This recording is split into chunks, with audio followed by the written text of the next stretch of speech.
Hey, what's up guys? Today I want to do another rumor video. I did one about 2 weeks ago and I told you guys that if you guys liked it and it seemed kind of popular, I would continue to make these kind of videos, and people really seem to like it. So here are the latest and greatest rumors in the camera world. I'm going to start with the camera that everybody's talking about, the Sony A7R II. Not so much about the camera, but about what is in development for it. According to Sony Alpha rumors, a company by the name of Comlight is currently developing an adapter that will allow you to adapt your Nikon lenses to the Sony A7R II and have full phase detection autofocus. Now, it's my understanding there isn't currently a Nikon adapter that allows for autofocus. They're all manual focus.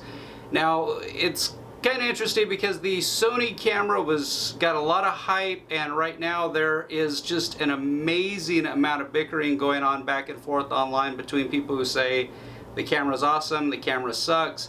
There's a lot of people who are complaining that the Metabones adapter for the Canon lenses either works well or doesn't work. I personally don't have an opinion on it because I don't like to really form opinions until I actually try something, and I haven't had the opportunity.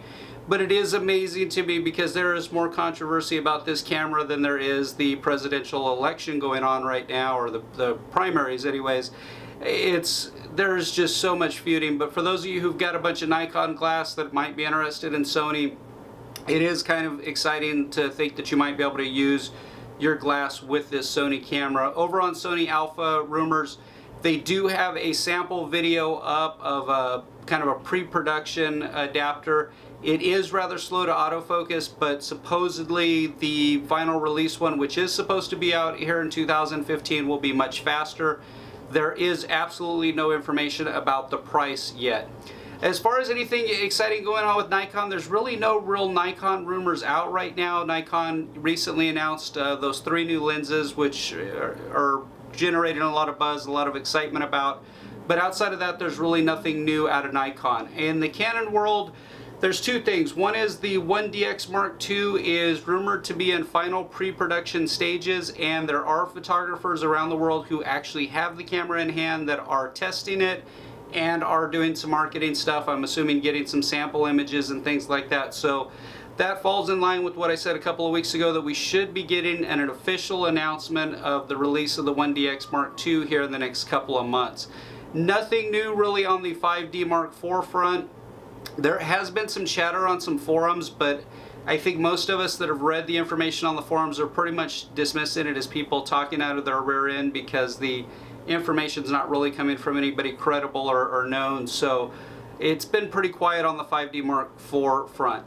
As far as new releases, Canon is expected to announce this week the 35mm 1.4 Mark II. It's supposed to be announced this week. I guess a little bit surprised that Canon is going for that right now because I personally love the Mark I version, which is a surprise because I shoot portraits and sports. I really didn't think a wide angle like the 35mm 1.4 would be a lens that I liked, but I tried it and I fell in love with it, and honestly it's one of my favorite lenses I've ever used. Not real sure how much Canon can improve on it, but what's kind of interesting is that Sigma 35mm f1.4 has got a cult following. It's very, very popular and very well liked.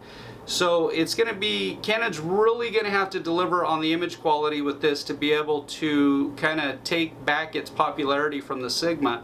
And with the rumored price of about $1,600 to $1,700, this lens is really going to have to perform optically, I think, for it to really draw a lot of attention. It is going to be quite a bit bigger and quite a bit heavier than the Mark I. So it's kind of an interesting lens.